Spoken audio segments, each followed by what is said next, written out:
long-haired weirdos, short-haired weirdos, vandals, hooligans. The government, hug the government, love the government, hug the government, love the government. Welcome to The Politics Guys, a place for bipartisan, rational, and civil debate on American politics and policy. I'm Michael Baranowski, a political scientist at Northern Kentucky University. My guest today is Mr. Michael Baranowski, and I would normally give him a lead-in and explain who he is, except that I am his guest. This is a wacky crossover episode where we're going to appear on each other's programs respectively. So for people that are listening to my program, The Political Orphanage, Michael, who are you? I am a political scientist at Northern Kentucky University and the host of the Politics Guys podcast. Nice. And I, Andrew Heaton, am the delightful comedian who is kind of constantly vagabonding and really not in any particular location, but currently out of Austin, Texas, and the host of The Political Orphanage. And, I wanted to say, I thought it might be a good idea if we gave folks at least a little bit of a background as to who we are for our respective, hopefully potential future audiences, if that sounds good to you, Andrew. I love talking about myself. That sounds fantastic, yeah. Yeah. I was going to say, why don't you start off then? Sure. So I'll make it reasonably quick. I'm a comedian, but I have a background in both politics and political satire. I started doing stand-up about the same time that I worked for Congress and wound up working in political media as a primetime television writer and doing a lot of political satire videos, and now host this podcast, The Political Orphanage, which is politics, news, and comedy from the perspective of I don't really fit into the red team versus blue team slap fight matrix, and so I've designed the podcast for people that are either capable of being friends with people they disagree with, or maybe feel like they are not really in either of those political boxes. They don't feel super at home on red team or blue team. Yeah, and that's what I love about your podcast. Aside from, the humor, it's one of the funniest political podcasts I know of. But we have a kind of a similar ethic on the Politics Guys. We're all about bipartisanship, and actually, I'm a former far right Republican. Ronald Reagan was a little bit to the left of me when I was growing up, and I kind of moved over, and now I'm sort of I call myself a center-left Burkean Democrat, which is kind of a weird designation. Ooh. So it's a strange but I follow combination that, of things. I fought a center-left Burkean Democrat. So you would be a Democrat who champions incremental reform over radical change and is a stickler for following proper procedure. Yeah, you nailed it. Absolutely. There aren't too many people who know what that means, but yes. And probably have a further penchant for the importance of institutions which hold up society. So you're probably very bothered when someone like President Trump, for example, undermines an existing institution like journalism or the courts or something like that. Get out of my head. Okay, yes, that's exactly it. I often tell people that also, I'd be a libertarian if I thought that everyone was as smart and as rational as kind of the typical libertarian I've met. But sadly, that has not been my experience of people in general. That is I can tell you that is the most flattering thing to tell libertarians possible. That is it's a good feint of, listen, I think your political philosophy is just glorious. The problem is not everyone's as smart as you. I'm going to steal that and start using that. That's excellent. Oh, please do. So yeah, we've been doing this for a while, and I know you have. And one of the things we tend to talk about every week on our show is what's going on in the news. And of course, largely lately, that's been impeachment, and I thought maybe we could talk about that a little bit. That sounds great to me. So I'll say I normally on my program, I avoid Trump as much as I can, just because I feel like the United States has turned into the Trump show. However, the point at which we're gearing up to impeach him, I do feel like I have an obligation to dip into the subject. And it does seem very relevant today. And on top of that, you further induced me to join this conversation because apparently the analogy that you like to use is Caddyshack. And I was like, go on. I would love to hear how this delightful 80s romp pertains to impeachment. Well, yeah, and it's one of my favorite movies, and I don't really think I'm pushing it too far to say that I think to a lot of the political establishment, Donald Trump is sort of the the Rodney Dangerfield character in Caddyshack, Al's it Servik, I believe, and the very vulgar, very rich developer who comes in and upsets everyone's apple cart, but is sort of a champion of the people in a certain way. And everyone who is in power decides they are going to do what they can to take this vulgarian down. And I think to a lot of people, that sort of encapsulates what a lot of folks on the left and even, some folks in the establishment right have been trying to do to Donald Trump. And so there's my Caddyshack analogy. What do you think about it? I actually think that's pretty spot on. And I'll say for a Burkean who probably does not have a big sympathy for Donald Trump, I think that's a fairly even-handed approach towards why he's irritating everybody. But no, I think that's about right, and I think that even the analogy of the existing country club establishment being the old school Republicans works pretty well, because you think about when we get into the 2016 election cycle, the Republican Party was not a fan of Donald Trump. Donald Trump was an outsider, and he'd been a Democrat, 4 years earlier. He'd been a Reform Party candidate or a potential Reform Party candidate prior to that. So the old Republican establishment, much more stodgy, much more in keeping with the Ted Knight character, and the buttoned up judges and bishops and whatnot. And I further think that the analogy is pretty good in that it would seem to me, if you were to ask the average person in favor of impeachment why they favored impeachment, I think if they were being honest, that quite a few of them would really be in favor of it because of the rhetorical style and flavor of governance that Trump has brought to the White House, rather than a specific smoking gun. And we can get into the smoking guns in a minute, but I think that kind of the brash, vulgarian element of the Trump presidency is really one of the defining reasons people don't like it, and that is certainly the case with Al Servik Servich. And I think either way, it's meant to be cervix. I think that's what they were going for. I think it was a tip of the hat to the cervix, little tip of the hat to the cervix. And I think that that is the case. So I think it's a very valid analogy. Yeah, I think if he'd just been a little more classily corrupt, maybe he wouldn't be in as much trouble as he is now. Yeah. Well, like on that note, what do you think is going to happen? Well, I think what's going to happen is there's party line votes both to impeach and to convict, and so the president won't be will be impeached but won't be convicted, and I guess I'm sort of conflicted about this because you're right in terms of his presentation of self as a Burkean. I'm very much against the Rodney Dangerfield, Al Servik type of governance, but my problem here, I guess, is what you might call an evidentiary standard problem, in that I feel that if we want to remove a president from office, even one who I find is unpalatable as the current occupant, that the standard of proof needs to be incredibly high. And again, that's my Burkean side coming in saying, I don't want to substitute my own imperfect judgment for that of the country, even though I may think it's completely wrong. And so I would need to be almost completely, absolutely, positively certain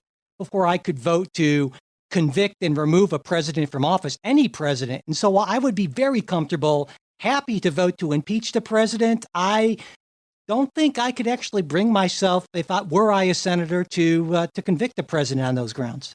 Somewhere right now, Michael, in the halls of Valhalla, Edmund Burke is giving a slow clap to your assessment of the situation. I will, since you've covered the Burkean wing, I will embrace my inner Thomas Paine for the purposes of this conversation, and go the more radical route. So I'm a big fan of a guy named Gene Healy over at the Cato Institute, and one of the things that Healy has pointed out a few times is the surprising statistical reluctance we have to impeach the president. So I'm taking a step back for the moment. I will talk about Trump, but we're talking about kind of the broad presidency as a whole. Two phenomena worth pointing out. One, there's been a massive expansion of executive powers since Woodrow Wilson, and it gets bigger every single president. For the reason that basically the mantra of both parties is expand the executive when it's our executive. And at the same time, we've never actually removed a president from office, which is amazing when you think about how contentious American politics are. And I think if you ask most Americans, whether they're Republican, Democrat, or other, can you name a president that should have been removed from office? They'd probably say yes. Well, yet we've never managed to do it. We would have removed Nixon, but we didn't. We didn't remove Johnson. We didn't remove Clinton. And for me, I think it probably would be better to have about a 25% removal ratio. I'd say about 1 out of every 4 presidents should have been pulled out of the existing matrix. So I like the idea. I agree with you, Michael, in terms of the evidentiary threshold, and that's kind of where my inner proceduralist is on par with yours in that I do not think if this were a criminal trial, there would be sufficient evidence to overcome the reasonable doubt threshold to convict. Right. So if we were in a jury and this was a court of law, I do not think that I would feel comfortable convicting. However, it isn't. It's not necessarily the same threshold, and it's certainly legally and constitutionally not the same threshold.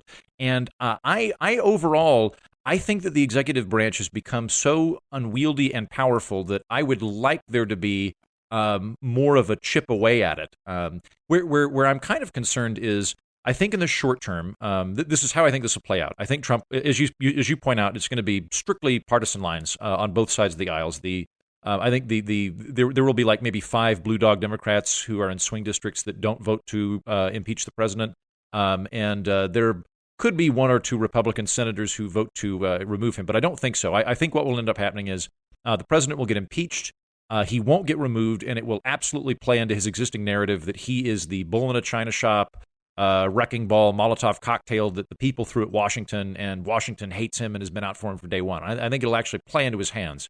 And if by some miracle, say John Bolton does decide to testify in the Senate and has such convincing evidence that Trump is removed from office, then Mike Pence is president, isn't he? And I think a Pence presidency might even be a stronger candidacy than the Trump presidency. So I think that'll happen. Long term, I like the idea of impeachment in general because I would like for presidents to realize on subconscious level that there actually is a electric fence that they could cross, and if they touch it, they risk being removed, and that's never really been a serious threat. Where I think it could be problematic is that if we engage in this, there's a real possibility that for the rest of our lives, whenever the House is controlled by a party that's not the president, there will be an impeachment proceeding. That basically impeachment will become a standard mechanism for just the political football field. And I got to say, I don't think that would really be problematic. It sounds to me like that would kind of be an inadvertent balance of power facet where it's just, there's an even higher threshold that the president needs to achieve in order to get the legislative agenda passed. Yeah, I completely agree with you about executive power, and that's something that's been a concern of mine, no matter who the president is. And one of my concerns, no matter who ends up winning in 2020, is none of the candidates really seem to care a whit about limiting executive power. And why would they? Because they're going to be the executive. But the extent to which Congress has essentially, I feel, given away its power and abrogated responsibility and authority to the executive is breathtaking and also just incredibly depressing, if politically understandable. And, I think the framers designed a system based on this idea of institutional struggle. And now what we have is this sort of bizarro semi-parliamentary system almost in a way. And I just think it's a pretty bad setup. And so I agree with you about some mechanism for limiting presidential power, and I don't see it coming from Congress. My only problem is having the Congress have this authority, which I don't think they would necessarily exercise well or often enough if we want to get even close to your 25% removal rate. Some governors, they have, in some states, there are recall elections, and maybe a system like that where we go to the people and say, are you really sure about this guy now that you've had a chance? Maybe that I could get on board with, but I guess that would be, my thinking on that. Well, I think there's 2 ways to look at the impeachment vote that's forthcoming. One is to view it, if we're going to go with a parliamentary model, then I think the impeachment vote, as opposed to the removal vote, would be akin to a vote of no confidence. So removal is, actually toppling the president and pulling them out of office, whereas impeachment would be basically a referendum on the fitness of the president. Now, granted, impeachment is supposed to be for high crimes and misdemeanors, but it does have wide constitutional latitude, and that can include, at least according to Hamilton, the sort of abuse of power, dereliction of duties, that kind of thing. So in that capacity, the vote could function as such, and I think should be used more regularly in that capacity. Like if we were in the British Parliament, there wouldn't be a constitutional crisis if the the ruling party decided that their leader was not fit for office anymore, or alternately just so combative as to be thrown out. That happened to Thatcher. That happened to Churchill. It happened to a number of people. The other way of looking at impeachment, which I think is probably certainly more American and probably more appropriate for the intensity of the constitutional rigors that we're about to go through, is to view the forthcoming impeachment vote itself as a grand jury and the removal as the trial.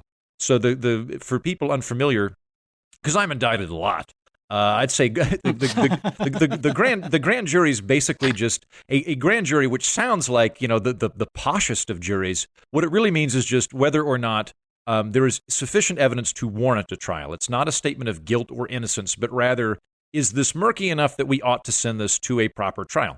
And then the trial itself would be akin to the Senate deciding whether or not to remove the president. I do think that there is sufficient murkiness here to warrant a trial. If this were, I don't know if it were a criminal court, I don't think that there would be sufficient threshold beyond reasonable doubt, as I said earlier, but I do think there'd be enough to warrant the trial itself. Yeah, I certainly agree. I'm maybe 90% sure that he did it, but that's not quite enough for me. So, but longer term, I think not only do I agree with you about the vote, but right now, I would say if I were a betting guy, and I am to an extent, I would put my money on Donald Trump winning re-election. That's my prediction, because looking at how the Democratic race is playing out and so forth, and the clown car's worth of characters that they have there, I think the president's in a very strong position to get 4 more years. I think you're absolutely right about that. Like I said, and I think the impeachment vote will only strengthen him, because he's good at playing the kind of people's victim card. And it reminding everybody that he's not a part of the establishment. This will just confirm all of that. And I think you combine that with the frequent abysmal electoral strategy of the Democratic Party. I think I've said on this podcast, or on my podcast before, I think Pete Buttigieg would beat Donald Trump if he were nominated. And it wouldn't work in any other election cycle, because the mayor of I don't remember where, Indiana, would not be a strong contender. But when the president is effectively the P.T. Barnum of American politics, and his political background consisted of being a game show host, I think that that is not a non-starter. And I think somebody like Pete Buttigieg, who could rally the Democrats by virtue of his positions and a number of other factors, but also kind of speaks middle American. Like I'm from Oklahoma, and I get what he's talking about. Like he seems to speak the same argot that I do. I think he would work. Conversely, though, I think there's a very, very good chance that what the Democratic Party will do is go, hey, how could we pick the most progressive candidate? And okay, let's go with either Elizabeth Warren or Bernie Sanders, or ideally put them on the same ticket together. And if that's the case, I think that they will. The Democrats are all going to vote for the Democrat regardless. But 52% of the electorate is independent. There are centrists, there are moderates out there. And I think that if they nominate somebody very, very progressive like Elizabeth Warren, I think that they will alienate that middle faction, and Trump will be all but guaranteed. Yeah, I certainly agree. I was talking just yesterday to my students, and this is Northern Kentucky. It's a very conservative area. I think Trump won Kentucky by 30 plus points, and the students tend to be pretty middle of the road, center left, center right. And when we were talking about the Warren and Sanders versus Buttigieg and Biden in terms of just their student loan debt programs, plans, which the kids would care obviously a lot about, I thought that they would look at Sanders and Warren and say, my God, free for everyone. I love this idea. But But no, they were saying, this is just way too radical, too out there. It's going to cost too much. And we much prefer Buttigieg and Biden's plan. So to me, that's, a little bit of a proxy, I think, for how things are likely to go on a lot more issues more generally. And so I also am hoping that Buttigieg can kind of continue to rise up, because I think there are just way too many problems with Joe Biden when a candidate's own staffers are just hoping he doesn't say too much. I think that's a bad, that's a bad sign. Yeah, I see. Yeah, it's funny that we mentioned Joe Biden as the third or fourth name in this process, because I think that's ultimately where he will be. I think if the Joe Biden campaign had like a crest, it would be a man stepping on a rake. I think he's going to go down like a sack of bricks in Iowa. Yeah. He's going to make some gaffe, and on top of that, he's just not. I think Biden as a candidate is basically a more cuddly version of Hillary Clinton, and we've already had that election. And the same foibles that applied to Hillary Clinton will largely apply to Joe Biden. And so but again, I don't think he'll even make it South Carolina. I think he will implode reasonably early on. But before we get into the speculation on 2020, though, I don't want to lose sight of the impeachment itself. You and I have been kind of talking about it in terms of the broad, abstract constitutional framework governing it, which I like. That's definitely where I feel most at home at. But I do want to get into some of the details itself of, what the evidence would be that the Intelligence Committee will presumably give to the House and then from there to the Senate. I guess the way they do it is what the Intelligence Committee will prepare a brief and then give it to the Judiciary Committee, and then they'll give it to the House. And then the House will vote to impeach Trump. So I think we ought to talk a little bit about whether or not they have a leg to stand on and what those legs would be. It seems to me that the main thing they're going to talk about is, of course, Ukraine and whether or not there was a quid quo pro with defense spending. But they could have a few other things as well. I mean, I've got kind of a running tally in my mind of things that I would potentially impeach the president on. That I can get into, but what is your read on the last fortnight of impeachment proceedings? Well, I mean, I think just like you do, that it will focus on the Ukraine thing because that's the clearest case. But I think there are certainly some other things that potentially they could throw in there. But the Ukraine seems to me the most clear cut because you have a transcript released by the White House. And so that's been stipulated too by both sides as being what actually happened. And plus you have a lot of, I think, very reputable career employees in the State Department and who have come forward and basically corroborated the overall story. And so to me, even though that may not be enough to convict, I think it strains credulity to argue that that's not enough to move it over to a trial. And so that to me, it's a very strong case. And anyone who says that there's not enough for a trial, I think is just an apologist or is not really looking at the evidence that's been put together so far. Yeah, I think you're right about that. And again, if it were a criminal trial, I don't know that this would be convictable on. I think reading the transcript, it seems to me that Trump is not really likely to be overly concerned with the internal corruption of foreign regimes. That just doesn't strike me as the kind of thing that keeps him awake at night. It doesn't strike me as the kind of thing that really keeps him awake at night in America. So I find that kind of an odd thing that he would just, for the benefit of the Ukrainian people, he would really want the president to investigate the Bidens in regards to their own prosecutor and that kind of thing. That strikes me as odd. If it's enough to prove that he did it, probably not a criminal court of law. However, again, we should note that with impeachment, it's not a court trial. It's interesting now going through the backlog of impeachment rhetoric over the last 20, 30 years, because, the last time we trotted this out was when Bill Clinton was impeached back in, what was that, 98? 8, yep. 8, yeah.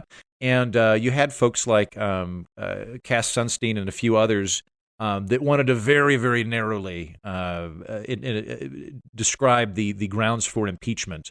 But even then, I think one of the better definitions that came out of that period was the idea that it's a high crime or misdemeanor, but it is ultimately at the discretion of the House. They get to determine what impeachment is, and there is a decent body of thought that if someone is just completely dangerous to the republic, and that could be rhetorically, or it could be in terms of competency, or it could be in terms of psychology, and maybe Richard Nixon during the twilight of his administration, when generals literally removed the nuclear codes from him because they Yeah. were afraid he was going to nuke everybody in a drunken, insane spree, and something like that. Then there's grounds for it.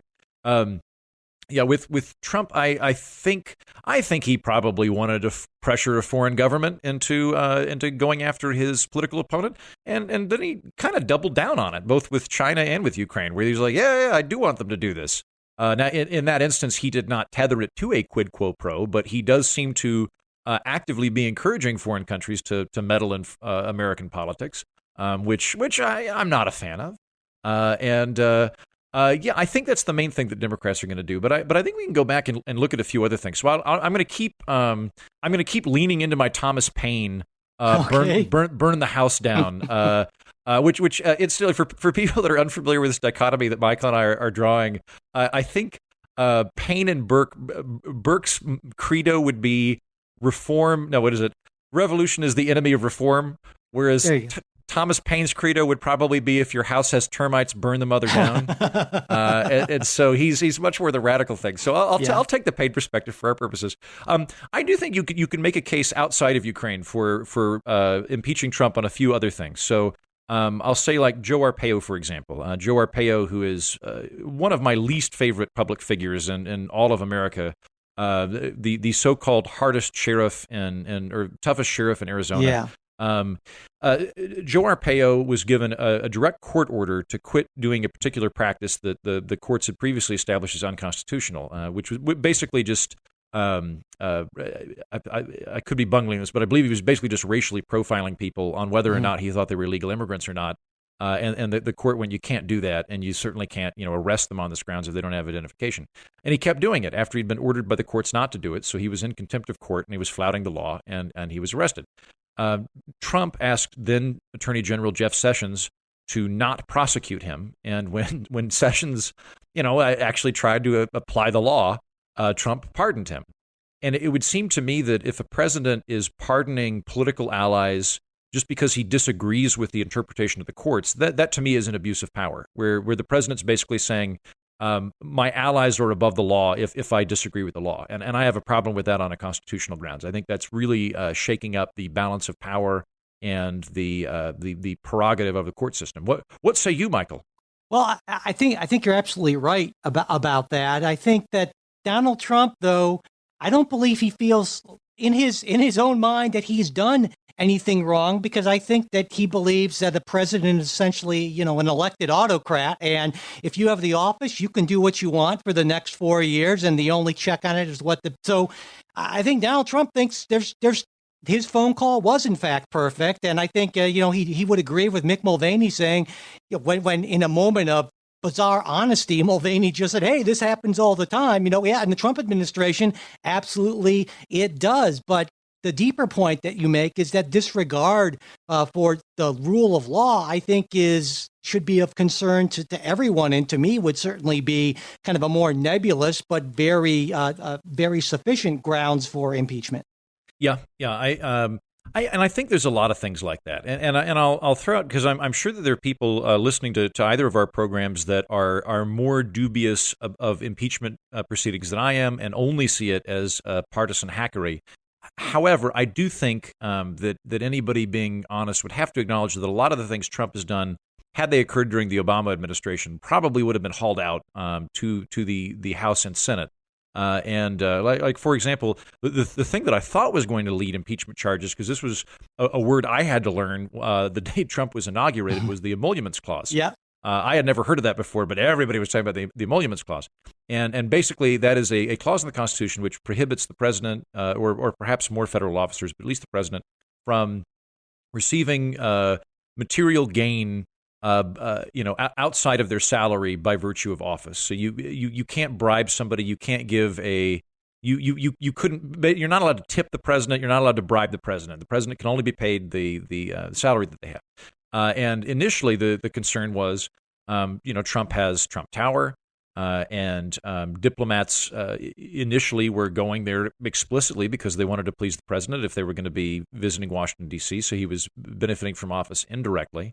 And there's been There's been instances where, and I need to iron the details out on this, but it's my understanding that when Pence visited Ireland here, 3 or 4 months ago, that he went 3 hours out of his way to stay at a Trump hotel, and so there's some evidence that there could be a certain amount of graft coming in. Now, I will acknowledge that this is somewhat shaky for me to claim that would be sufficient to remove somebody. But what I'm basically trying to establish right here is if there were a Barack Obama bookstore in Chicago that suddenly blew up in terms of sales during the Obama administration, I think we would hear from Mitch McConnell about it, where there would be Republicans screaming about the emoluments clause and that the president was gaining material benefits. So I think that the threshold has been different for Trump than it has been for Obama.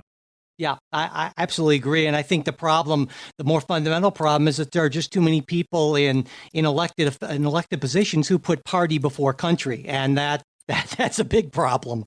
Yeah. I think that's absolutely true. One of the interesting thought experiments, Michael, that I go over with this is when the impeachment vote gets to the Senate, if in theory Mitch McConnell were able to do an anonymous vote on whether to remove Trump or not, would he? And how would it go? And I think Trump would be I think 70 senators would probably vote to remove him if they didn't have to put their name on it. Yeah. But because of the intense partisan element of the current electorate and the personal loyalty that Trump commands both within the Senate and with his electorate, that is just not likely to happen. Well, see, maybe that's the change that we can make. I don't know that there's anything in the Constitution that specifies that the Senate vote must be a public vote. So if that's the case, then just through Senate procedure, they could go ahead and make that a secret vote. And wouldn't that be an interesting proposal? It would also be really funny too, because every Republican would claim that voted to keep him in. But there'd be the 20 secret Cylon Republicans that were in the back laughing and drinking bourbon or whatever. I'll run through a couple of other scenarios for impeachment that I'll tell you the one that I wish had happened, and perhaps might still, although I don't think Schiff will bring it up in committee. The one that I wish had happened was, I wish that Stormy Daniels brought down Donald Trump, because that would have been just the most poetic way for the Trump presidency to conclude would have been if Donald Trump and is a primer, because there's been so much drama in this presidential administration. For anybody that's forgotten about the Stormy Daniels thing, President Trump, while a candidate, paid his fixer Michael Cohen to buy off Stormy Daniels, who's a porn star who allegedly had sex with Donald Trump, and he basically bribed her to stay quiet. And the reason that this is of merit outside of the fun sex of it is that that would probably qualify as a campaign activity, since he was running for president and explicitly wanting to silence her because of her potential damage to the presidential candidacy. And Donald Trump, like any American, is limited in the amount of money that he can donate to a presidential candidate. And so by virtue of exceeding that limit and paying her off, he violated campaign law. Now, Michael Cohen did that, and according to Michael Cohen, he did it just because he's buddies with Trump. He just did it as a friend. What I had hoped would happen was the following: Trump would attempt to snuff out that process from happening, and would wind up not breaking the law itself in terms of campaign finance, but obstructing justice in terms of the investigation, and so end up getting impeached for obstructing a thing that he didn't actually need to obstruct. That would have been the ideal if he got brought down by a porn star and his own hubris. Yeah. But I don't think that's going to happen. That seems to have been left out of the matrix the last few months. Yeah, it is too bad, because you're right. It would just be all of a piece with everything we know of Donald Trump's entire career. And so it is kind of sad that it's something actually, of substance, of weight, as opposed to the Stormy Daniels. I entirely agree with you there. And poor Karen McDougal just is completely out of the picture, because she wasn't nearly as salacious. She was only a Playboy centerfold that he slept with, and not an actual porn star. And so it's oh well, what are you going to do? Poor Karen McDougal. I hope. Well, maybe she could try and sleep with one of the forthcoming presidential candidates now. Sure, why not? Do stage a comeback. I don't know, maybe. One of the other things, and this doesn't really so much get into the high crimes and misdemeanors, but it does factor into my overall framework of trying to rein in the presidency. I was really aghast in, I think it was June or July, when the House voted to quit selling arms to Saudi Arabia for purposes of prosecuting the Yemen war. Saudi Arabia, our inexplicable ally, is at war with Yemen and has been for a while. And the United States, while not directly at war with Yemen, has been materially and informationally assisting Saudis in prosecuting that war.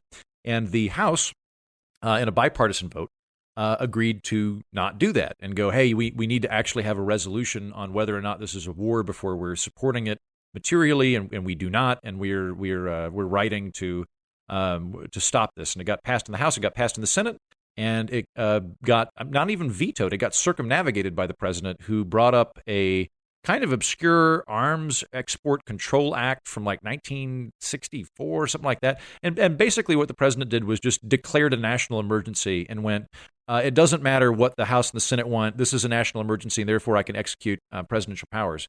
I think on a technicality, I hate saying this, on a technicality, I think he can. Because basically what happened was Congress forfeited its own ability. Congress basically wrote a bill saying we are delegating this power to the presidency if the president determines there's an emergency. But I look at that and go, well, that is completely contravened to the spirit of the balance of power, and it's completely antipodal to having a this internal struggle between the branches. And so it irritated me greatly to the point where I think I would vote to remove any president that did that anyway, just because I would like to establish more of those electric tripwires to try and rein in executive control. Yeah, I completely agree. And I think that the problem with the national emergency powers, I mean, there's the presidential power to declare a national emergency, which is so incredibly vague that the president can basically say just about anything is a national emergency. And when he does that, then there are all sorts of other laws that kick in that give him these enhanced powers in various areas. And that's, of course, one of them. And so I think that Congress would do well to restrict because it's difficult to define what a national emergency is. I get that, but to very much restrict a lot of these other laws that allow the president to do greater things when he invokes a national emergency. Yeah, I think one thing that they could do, it makes sense to me that there was some scrambling in terms of emergency powers and national emergencies at the onset of the Cold War, in that, if we go back to even FDR, there's a moment where FDR was, I think, visiting Las Vegas or something, and his cavalcade got lost in a canyon, and nobody knew where he was for like 4 hours. It was just, the president's gone. And you could do that when there weren't nuclear weapons around, because it's the likelihood that we're going to have a second Pearl Harbor happen within the next 4 hours pretty minimal. And even then, when you get into Truman, Truman was probably the last president that didn't go grave from contemplating the gloomy specter of nuclear annihilation. Or maybe he did, at least at the beginning of his presidency, he didn't. Like at one point, I think he needed to go cash a check or something. So he just walked out the back door of the White House, didn't tell anybody where he was, and just walked over to the bank. And the whole executive branch, flew into a panic. And it's understandable then, going forward from that point, that we would go, okay, the power to declare war rests with the Senate. That is the role of Congress and not the president. The president executes the war, but the war itself is constitutionally enacted by Congress. However, if there are nuclear missiles flying at the United States, we don't have time to invoke Robert's Rules of Order and get everybody to sit down and vote whether or not to counterattack Russia. So in this instance, we're going to give the president a certain amount of latitude. I think that needs to be there. However, I think I would phrase something like, either unless there's an imminent attack on American soil or nuclear missiles involved, that doesn't work. There should be a very clear bright line. Go ahead. Yeah, I was going to say, I think that was the intent of the War Powers Act, passed in the wake of Vietnam, which President Nixon, of course, at the time, promptly vetoed, and then Congress actually overrode. But it just hasn't worked out that way in practice. I mean, almost all of the military activities that we're engaged with are based on that authorization of force, that incredibly vague authorization of force legislation that Congress passed after 9/11, and the idea that we're still doing things today that relate to that passed so long ago, I think is just one more example of Congress not stepping up and taking responsibility and fulfilling its constitutionally designed role. Yeah, no, I think you're right about that. Congress is very good at removing. If you're Congress, what you want to do, if you're anybody in elected office, you want to get all the windfalls of a political victory with none of the downsides of it going poorly. So, one of the things that happens on a regulatory level, and you'll see this periodically, is Congress will give a vague mandate to the EPA to do something, right? So it'll say we're passing the Clean Rivers Act of 2019, and we think rivers should be clean, and we're going to delegate that to the EPA to work out the details. And what that does is create a wonderful smokescreen to where you can go, I voted in favor of clean rivers. But you know who the villain here is. The villain is the EPA. The EPA is the one that wanted to shut down your factory. I'm pro-business. I would never do that. And Congress does that kind of thing all the time. I think with presidential powers, it's been less the circumnavigating the personal responsibility of individual congressmen or the body politic as a whole, and more this kind of really short-sighted partisan hackery where there's a ratchet effect with the power of the executive branch, because whenever the House and Senate are the same party as the president, they view parliamentary procedure as needless obstruction and then try to give more powers to the president. But the thing is, the presidency retains that power. So like Donald Trump is more powerful than Barack Obama was. Barack Obama is more powerful than George W. Bush was, and so on and so forth, going all the way back to Wilson. Yeah, absolutely. And I think that's something that I think too few Americans understand, and that a lot of people should be deeply concerned about. Out of curiosity, Michael, what given that you are concerned about the executive branch and that you regularly confer with the force ghost of Edmund Burke in terms of proper proceduralism and balance of power, what would you do to try and rebalance that power with the executive branch? I think it's incredibly difficult because there are a lot of potential ways to do it, but they all depend on Congress stepping up and reasserting its authority. And honestly, I just don't see Congress doing that for all the reasons you think so eloquently outlined. I mean, why would they? And so the only thing I can see is actually something along the lines of limiting the president's time in office, like 2-3-year terms, maybe, because that way at least no one person can do as much damage. I'm pretty pessimistic about this, actually. Yeah, I think it's gonna get worse before it gets better, because I do think there's a ratcheting effect, and you can see this in politics periodically, where just the incentive structure happens. So like a weird corollary would be in California for a very long time, it required constitutionally the state of California required a simple majority to raise taxes, but a supermajority to no, I'm sorry, the other way around. A simple majority to have expenditures of spending, but a supermajority to raise taxes, because presumably the conservatives in power at the time didn't want to raise taxes. But what that resulted in was deficit spending, because it became very easy to legislate spending, but very difficult to raise taxes. And since California can't, print its own money or anything like that, it became problematic.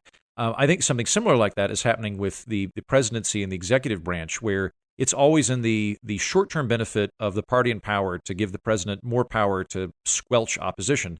And I don't really see a situation other than ideological consistency in which a party would attempt to bring that back.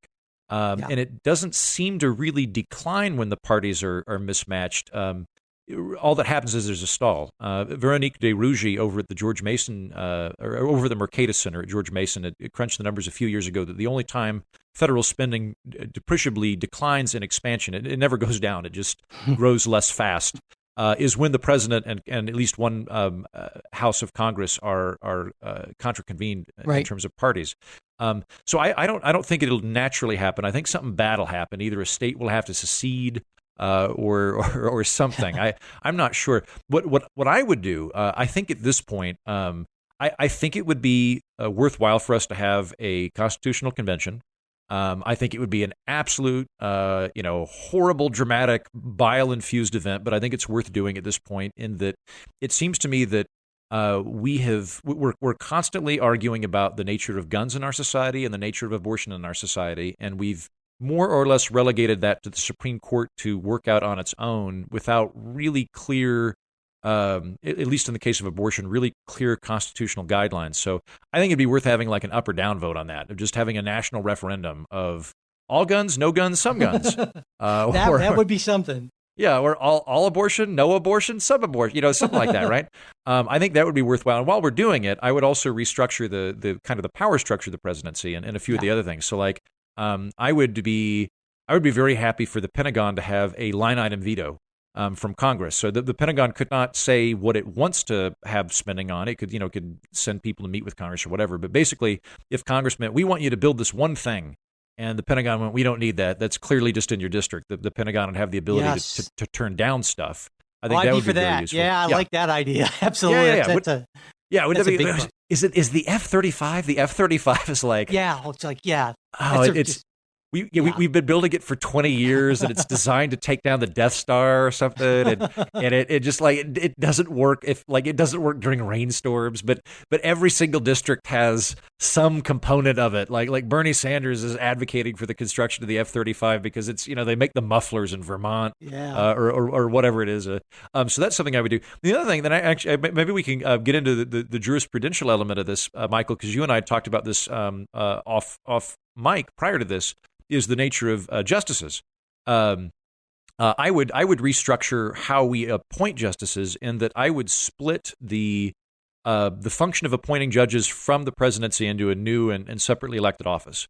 So the way the Constitution framed the role of the president was initially that the president was executing the will of Congress. That's where the term executive comes from, right? The idea was that if anything, the president was subordinate to Congress, and not the other way around. Yeah.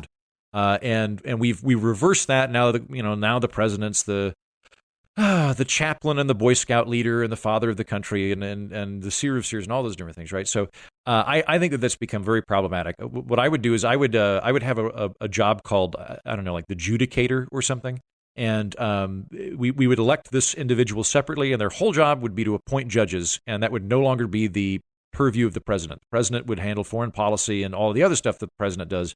But doesn't handle judges. And I think that, I'm sure it would have some unintended consequences, but I think it would at least disentangle the partisan slap fight to some extent from the presidency and judges. Yeah, well, first off, I need to get this image out of my head of Donald Trump as a Boy Scout leader, and you planted it there, so I blame you. But no, I agree with you in that the president, that kind of circles back to that sort of meta topic we're talking about, and that's executive power, too much of it. And so I think it would be a good way to try to find a way to make that less of such a fraught thing, the appointing of the Supreme Court justices. I mean, I have some ideas on that as well. Mine actually wouldn't require a constitutional amendment.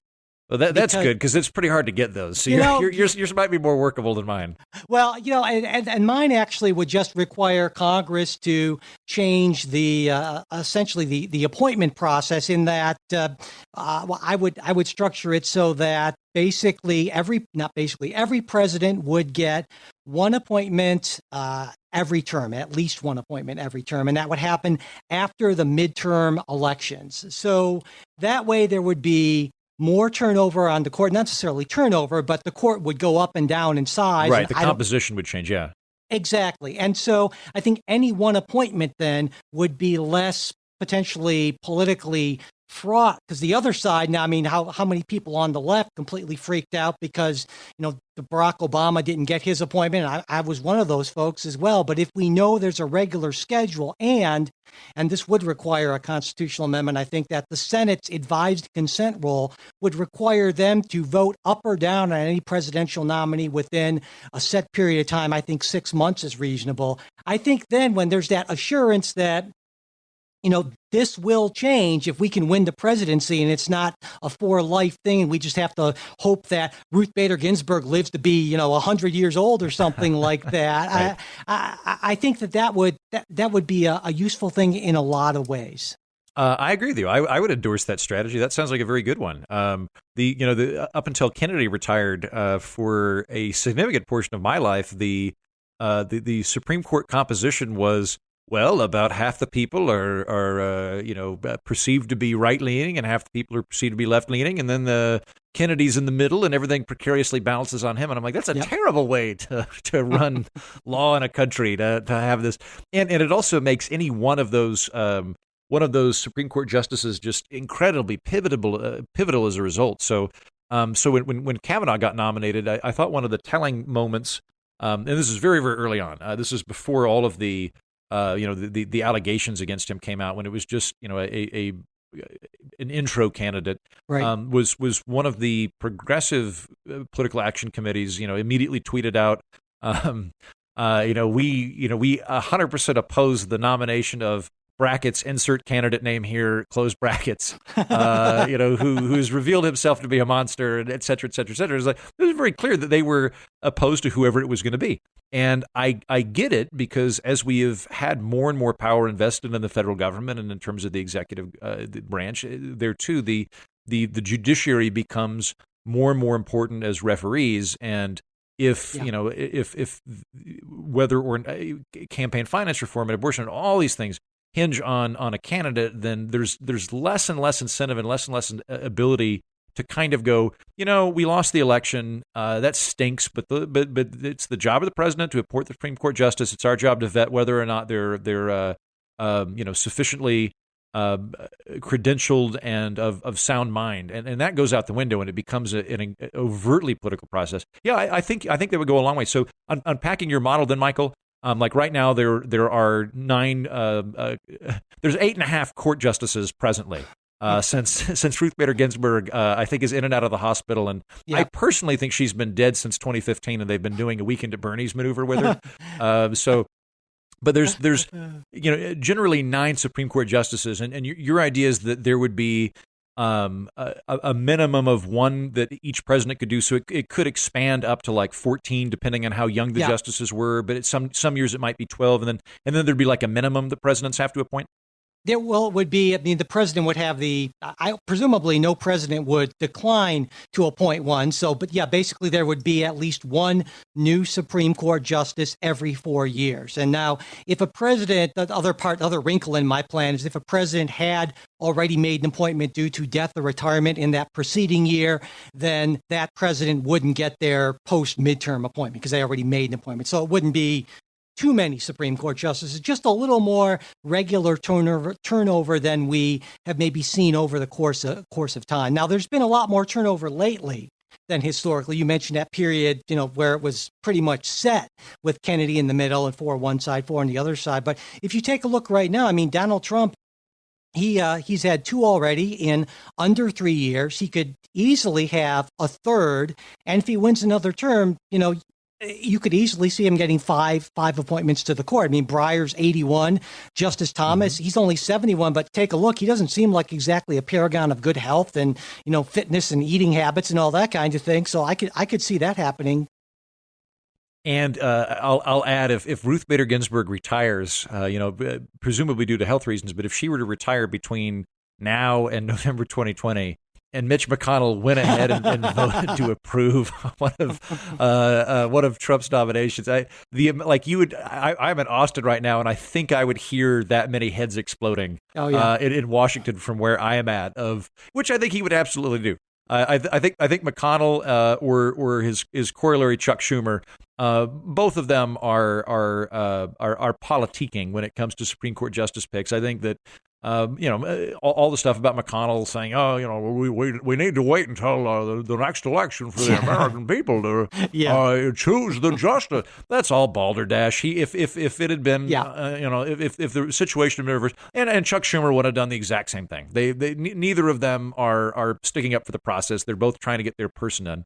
I like that model, Michael. I'd add to that, one of the things that I would do is I think you could take some of the rancor out of the judge appointing process by having sort of a pre-approved pool, perhaps, where both parties just start nominating judges, and this isn't necessarily for Supreme Court judges, which I think would almost be worse to have as a walking target, but at the district level or maybe the appellate level, having senators nominate judges and basically get them pre-approved before the seats open up. I think that might help. In that once the seats open, then the media scrutiny's on, and then it's more in your interest to be, a partisan and a tiger and that kind of thing. When it was a theoretical and abstract phenomenon, then I think it's a lot easier to go, you know what, this person's fine. Yeah. But the more I think about it, though, while I'm glad you like my idea, and I think it's more politically feasible, which is almost not at all possible, but still a little bit. The more I think about your idea, the more I like it, because I started thinking about how many Republicans I know, and some of my best friends are Republicans, who said, I hate that. I dislike Donald Trump. I never would have voted for him except for the judges. Right. And it's going to be the same way with it doesn't matter if it's a Democrat or Republican, that same argument. And it's a viable argument, especially now that there's no more filibuster for any judicial nominations. I mean, you take a look, you could make an argument that the appellate court nominations and confirmations are almost as important. And already Donald Trump has, in less than 3 years, has confirmed almost 30% of all appellate court judges. And of course, that's where most of those cases stop. And so, yeah, if there would be some way to get it at least partially out of the hands of the president, I do think that would be a better system. Yeah, I'm in favor of splitting up the presidency, given how big it's got. I'm not. I'll say this: I'm not overly deferential to the founding fathers. I don't view them as saint figures or anything like that. I think they were smart dead guys, and I'm willing to take their ideas insofar as they're good. But I don't believe that we need to be, kind of faithful to ancestor worship, just sort of out of due deference. We need to do that insofar as it's a good idea. And insofar as it's a good idea, I think that they were very prescient in terms of trying to balance the institutional conflict between these branches between themselves, to ensure that no one branch dominated politics. And it seems to me that the presidency definitely is doing that and has expanded itself greatly over the last few years. I mean, if you go back to like Washington and Hamilton, there's a completely different idea of how the president acted at that time. I mean, like you go back into American history, Hamilton, who was then Secretary of the Treasury, literally is leading an army to suppress a whiskey rebellion. And I can't picture, is it Steve Mnuchin? Right, Mnuchin, Mnuchin, just him like swinging by the Pentagon to get a cavalry unit to squelch the Bundys over in Montana or whatever.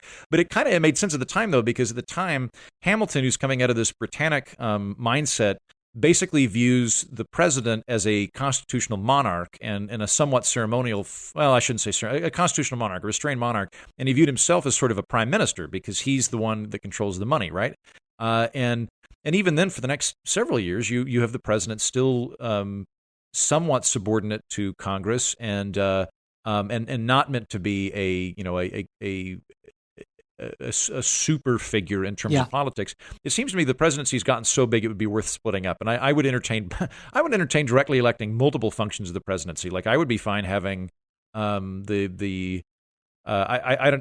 think I would be fine splitting its functions into triune positions of the person in charge of the federal agencies, the person in charge of foreign policy, and the person in charge of judges. I don't think that there's any really great feature to having that power specifically vested in one individual. In the same sense that, like, the Senate doesn't have to have its power vested in just the Senate Majority Floor Leader. The House doesn't have its power vested in the Speaker of the House. It's distributed between multiple committees and multiple people. It's the branch itself that maintains the power, and I think you could do that with the presidency and avoid a lot of the pitfalls we have.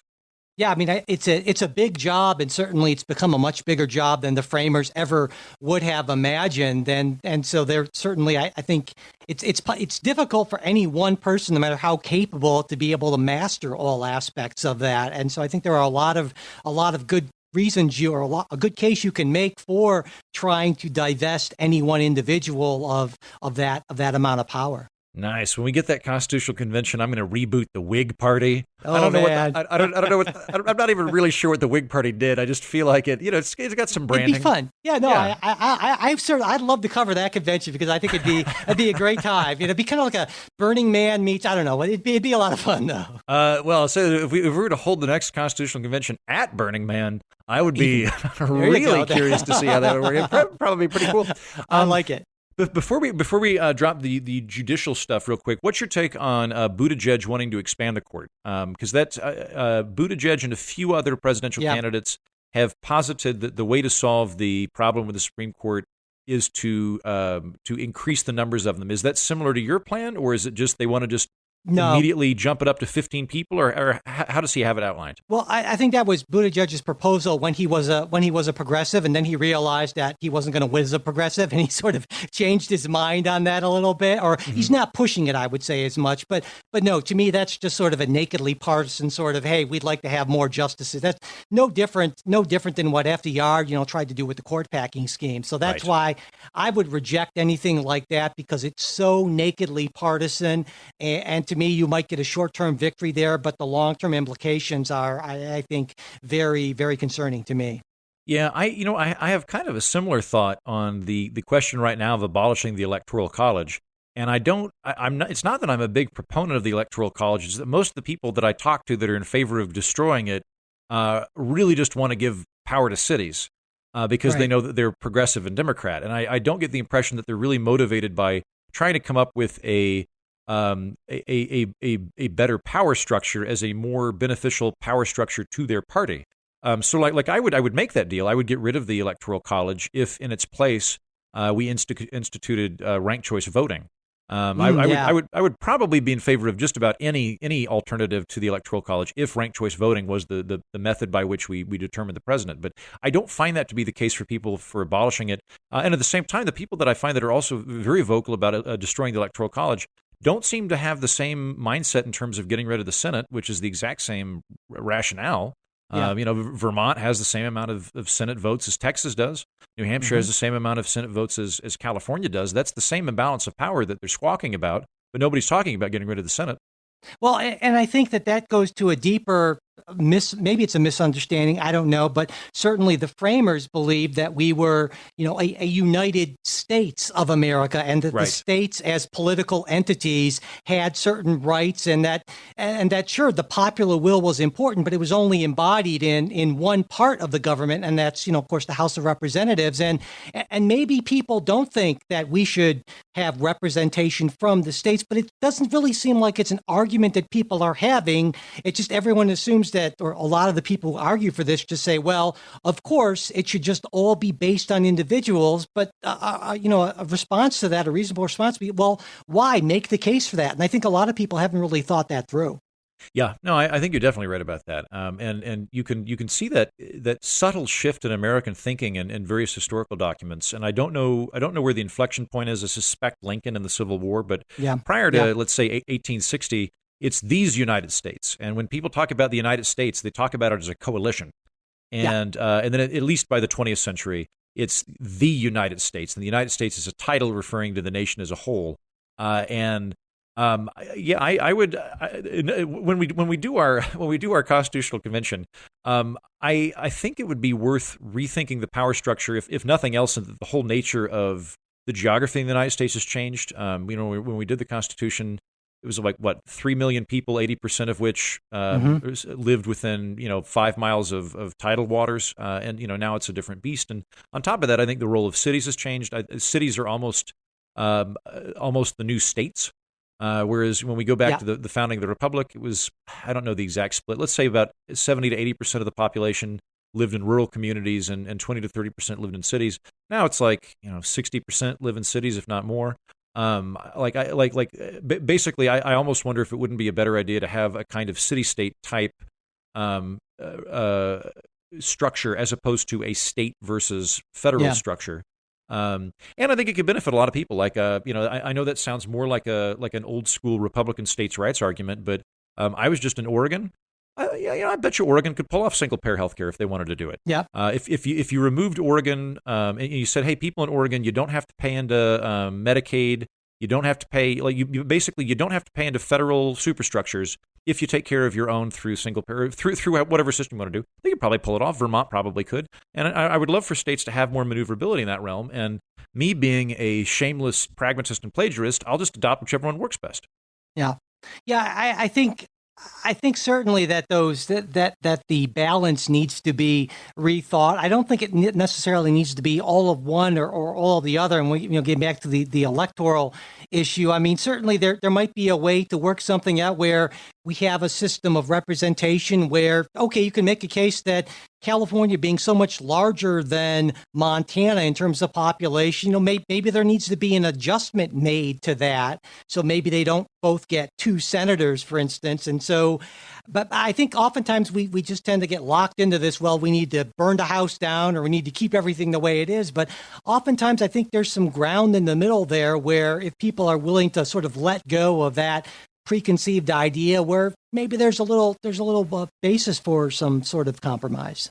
Yeah, well, and you're preaching to the choir on that. I am very much a temperamental moderate in that I fundamentally believe good and intelligent people can disagree on matters of substance. Yeah, and I am also very much open to the possibility that I'm wrong.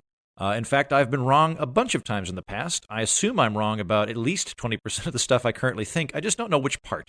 Yeah. And for that reason, I'm willing to entertain arguments from other people to help enlighten me. I'm curious on your end, Michael. So you're in academia, which for people outside of academia, and particularly for conservatives, tends to be perceived as a hyper progressive institution. Yeah. Now, do you find that to be the case? You said that your particular college in Kentucky is more centrist. Do you have colleagues at the university who are Republicans? Are they in hiding? Do they do they walk around wearing Bernie buttons as kind of camouflage? Like what's your take on that? Well, I mean, certainly, I think almost everywhere that academics tend to go more liberal, at least outside of the sciences and certain other disciplines like economics and so forth. But it seems to me that a lot of the conventional or basic understanding that people have of academia is based on a few elite institutions. Mm-hmm. And I think that makes sense because most of the elite liberal media, if you will, or even conservative media. I mean, you take a look at the top people at Fox News or MSNBC, they're gonna mostly be coming from the same schools, the same coastal, Eastern establishment type of schools. And so, of course, they focus much more on that. And so to the country, then academia is Harvard, Yale, and schools like that. But really, most of academia is schools like, Northern Kentucky University, where I teach, and other schools, and they do tend to be more centrist and less liberal. Sure, a little bit to the left, but not nearly as much as a lot of folks on the right believe. And I think because they've just been given a lot of bad information. I could definitely see that. I mean, the noise, the prestige is definitely going to rest with the Ivy League schools, right? But we're living in a weird time right now where the fringes of American politics are the loudest and therefore command the most attention. But there is a very wide section in the middle that is kind of quiet. My podcast is called the Political Orphanage. I could have called it the Exhausted Majority. Because I think that there's a bunch of us that are like, I don't know, I'm not a progressive activist. I don't own a red hat. I'm friends with a bunch of people that I disagree with. I just came here for barbecue. Why is everybody yelling? And there's a lot of that why is everybody yelling track. I think you could be right, or you would certainly know better than me. I think you could very much be right with your assessment of academia as a whole. I used to be in an organization called the Oklahoma Intercollegiate Legislature when I was in college, which was sort of a mock government for all of the various student body heads in the state, and allegedly a mouthpiece from the students to the actual state legislature in terms of the things that they'd like to see enacted into law. In reality, it was an excuse for binge drinking for very type A personalities, and so a lot of fun for me. And I went to a alumni gala here 2 or 3 weeks ago, and was surprised by the amount of people that are currently in it that are students that were much more conservative than I am. And I had just sort of assumed that all college students at this point in time were progressive or unaligned. And at least in Oklahoma, that wasn't the case. And none of them were acting in the kind of squirrely way I would if I were say at Evergreen College, or if I were on the Berkeley Yeah. campus where I'd keep my head down. They were pretty upfront about it in a way that indicated to me that they did not feel like they were being targeted in their respective environments. Well, that's good. But, I think a big part of this actually is because it seems to me that so many people these days, politics is like part of is almost a religious type of thing, or is part of their identity. Uh-huh. And to me, I mean, you can look at politics. I think there are people who look at it as a game or a hobby, or people who see it as a business. And those people you can work with, you can deal with. But the people who see it as part of who they are, well, it's tough because it becomes articles of faith you're arguing against, and you can't. Reason goes up against faith, and reason gets destroyed.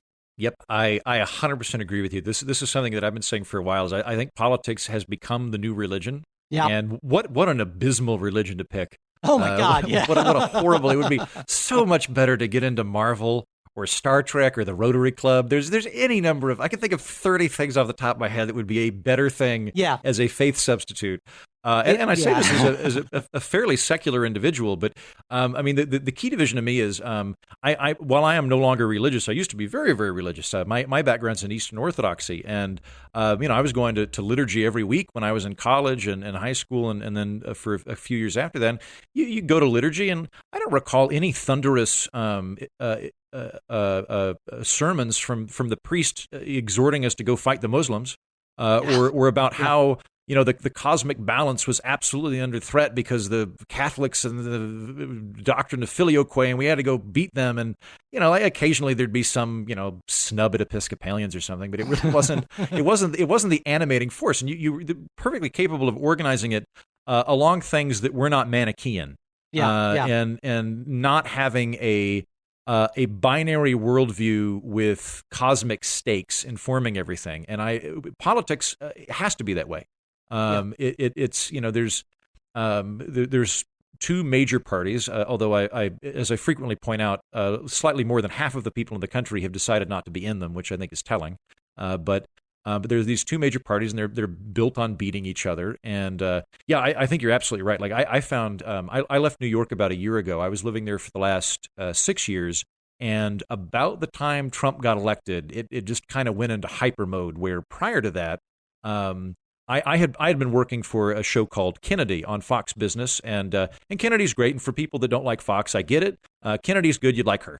I was working for that, and no one really cared. And I was at night, I was in the comedy community in New York City, and the attitude from the New York comedy community was like, well, you seem like a good guy. Like, do you like gay people? Love gay people. Great. We're fine. No one minded. Yeah. And then once Trump got into office, it was like, are you a Catholic or a Protestant?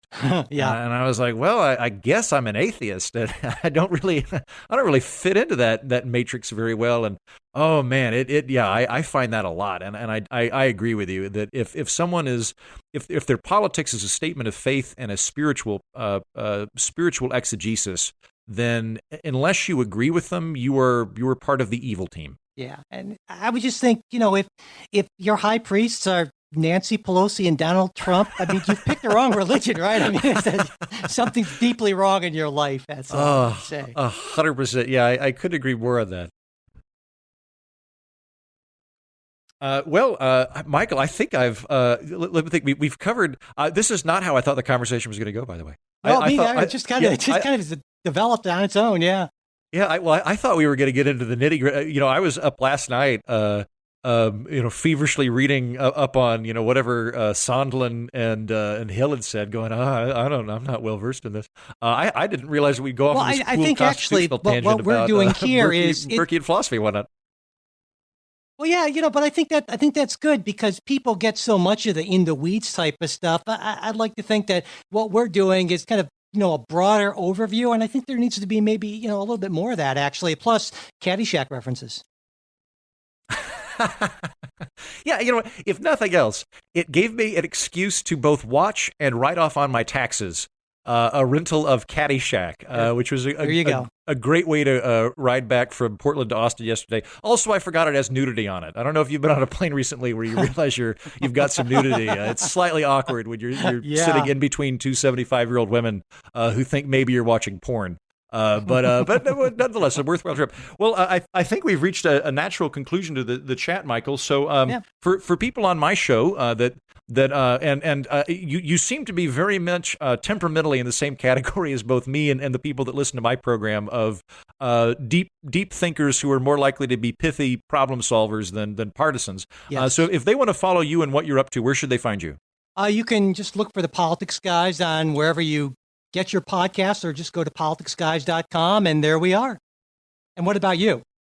So for your hordes of minions and centrist college students over at Kentucky and wherever else are listening, I host a show called The Political Orphanage, which, as I said, is funny politics. I bring on a lot of comedians, journalists, and politicians, and it's designed for people that don't really want to be in that red team, blue team, rock'em sock'em robot matrix. And it is, I love your show description, politics minus bio plus jokes. I think that's just killer. And it's so well describes the show. Oh, thank you. I'm glad to hear that. I need to polish the branding slightly more, but I'm glad that resonates. Well, Michael, it's been a delightful chat. Thank you. Yeah, I enjoyed it too. Thanks so much. That's it for this episode. Thanks for listening. We hope you liked what you heard. Listener support is what keeps the show going, and we truly appreciate it. When you become a monthly sustaining supporter of the show on Patreon, you don't just get our gratitude, you get a supporters exclusive bonus episode each and every week. Also, supporters at various levels can get additional bonuses like Politics Guys gear and access to a special supporters only Facebook group. To learn more about all this stuff, go to patreon.com/politicsguys, or you can visit our website, politicsguys.com/support. Subscribing to the show also really helps, as does sharing episodes. Word of mouth is, of course, the best advertising, and we really would appreciate it if you tell folks about the show. Leaving reviews and ratings on whatever podcast app you use is also greatly appreciated. If you want to get in touch with us, you can do that at mail@politicsguys.com. There's also our Facebook page where you can message us, and we're posting things throughout the week. It's facebook.com/politicsguys page. Finally, we're on Twitter @politicsguys. The executive producers of the Politics Guys are Bruce Johnson, Wilma Moreno, Benji Fishman, and Andra Masker. Today's show was produced by Michael Baranowski. We'll be back with a new show on Saturday. We hope you'll join us.